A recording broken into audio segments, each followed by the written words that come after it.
Перед началом просмотра обязательно поставьте лайк и оставьте свой комментарий. Они нам очень важны.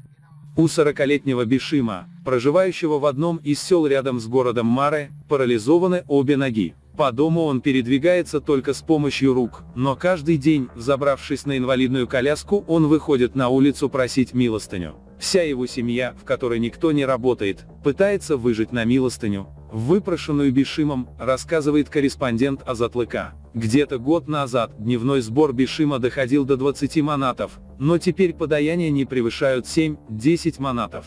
По официальному курсу это составляет около 2-3 долларов США. Жизнь людей с ограниченными возможностями, зависящих от государственных пособий, и раньше не была легкой, но их положение заметно ухудшилось в последние месяцы, рассказывает наш корреспондент.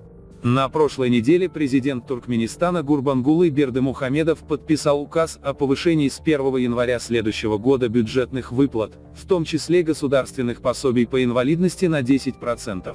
Но наблюдатели отмечают, что ежегодное 10% повышение зарплат и пособий далеко не покрывает постоянно растущую инфляцию. Выплаты по сравнению с прожиточным минимумом в стране являются мизерными. Кроме того, в условиях обостряющегося экономического спада в Туркменистане, обналичивание средств, выплачиваемых через банковские карты бюджетников, превратилось в огромную проблему. Жизнь людей с инвалидностью, проживающих в Марийском вилаяте, стала тяжелой, потому что вдобавок к существующим проблемам добавились практически непреодолимые трудности с обналичиванием денег, говорит корреспондент Азатлыка. По словам корреспондента и местных наблюдателей, говоривших с радио Азатлык на условиях анонимности, того, что государство платит лицам с ограниченными возможностями, им на жизнь никак не хватает. Выплаты инвалидам первой группы меньше 900 манатов, а пособия по инвалидности третьей группы не достигают и 400 манатов, говорит корреспондент. Из-за постоянно растущих цен государственных пособий по инвалидности не хватает даже на необходимые им лекарства, не говоря уже о продуктах питания. Трудности, с которыми сталкиваются люди-инвалиды, не ограничиваются только проблемой выживания на пособие. Перед ними также стоит задача каждые 6 месяцев пройти через специальную комиссию для подтверждения инвалидности и получения необходимого лечения. А на это от них требуется оплатить затраты, так как в каждом кабинете, куда они обращаются, им приходится оставлять по меньшей мере 40 манатов. Врачу, проводящему осмотр, также нужно заплатить 50-100 манатов. Если необходимо поставить укол, то медсестре тоже нужно дать 20 манатов, рассказал корреспондент. Азатлык регулярно сообщает о постоянно дорожающих лекарствах и ухудшающейся ситуации с нехваткой медикаментов в Туркменистане. А список лекарств, предоставляемых государством на льготных условиях, сокращается с каждым годом, а для того, чтобы получить их, приходится давать взятку врачам, рассказывали люди с ограниченными возможностями в разговорах с Азатлыком. Эти обстоятельства заставляют туркменистанцев с ограниченными возможностями выходить на улицы в инвалидных колясках целыми днями, сидеть с протянутой рукой в надежде, что сегодня люди окажутся великодушнее. Раньше туркмены считали непристойным отправлять своих стариков и детей с инвалидностью в государственные приюты.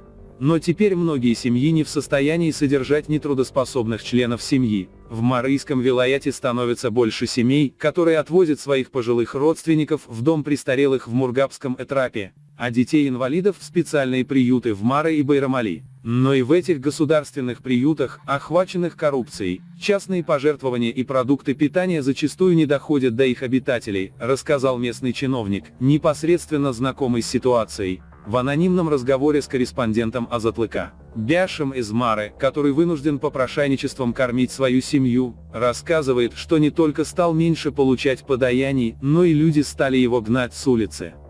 Они гонят меня, говорят: иди домой, сиди там, хватит тебе того, что дает государство, рассказывает он. Мы всей семьей живем на мою пенсию, а мне надо покупать памперсы для взрослых, каждая из которых стоит по 20 манатов, и лекарства очень дорогие, рассказывает Бяшим. Он также рассказал, что среди его знакомых инвалидов есть заразившиеся коронавирусом и попавшие под карантин, где они умерли, так как не получили необходимых лекарств. В Туркменистане все еще официально не зарегистрировали ни единого случая коронавируса.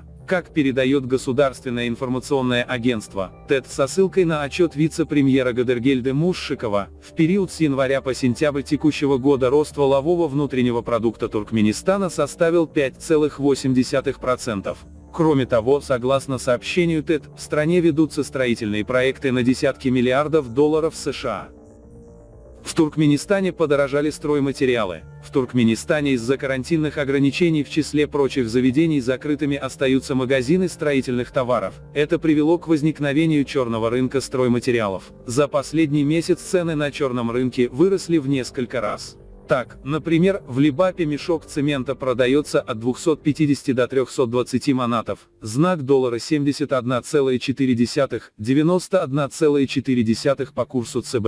Об этом сообщают корреспонденты радио «Азатлык». В Либапе за последний месяц ощутимо обострилась нехватка стройматериалов. В результате цена 50-килограммового мешка цемента в Туркменабаде достигла 250 манатов, в Фарапе и Дарганате 320 манатов, а в Дяневском, Кёркинском этрапах и городке Амударья продается по 300 манатов, сообщил наш корреспондент 13 октября.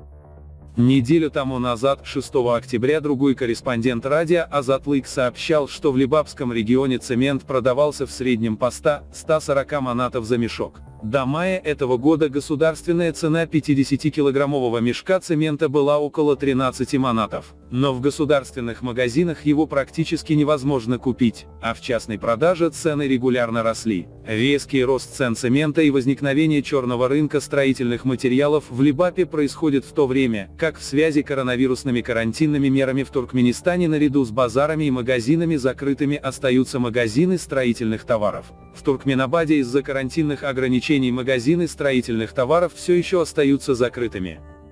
В связи с этим стройматериалы начали продавать скрытным образом. Торговцы платят взятку полицейским, чтобы они на это закрывали глаза. Стройматериалы за последний месяц подорожали в 2-3 раза, рассказал корреспондент. В правительстве Туркменистана за производство и реализацию строительных материалов в стране отвечает сын президента Гурбангулы Бердымухамедова, министр промышленности и строительного производства Сердар Бердымухамедов. Он был назначен на эту должность в феврале этого года. Корреспондент Азатлыка, ссылаясь на представителей местного бизнеса, сообщает о десятках средних и крупных предпринимателей, занимавшихся производством и продажей строительных материалов, оставивших этот бизнес из-за возросшего давления на них с тех пор, как Бердымухамедов-младший был назначен министром.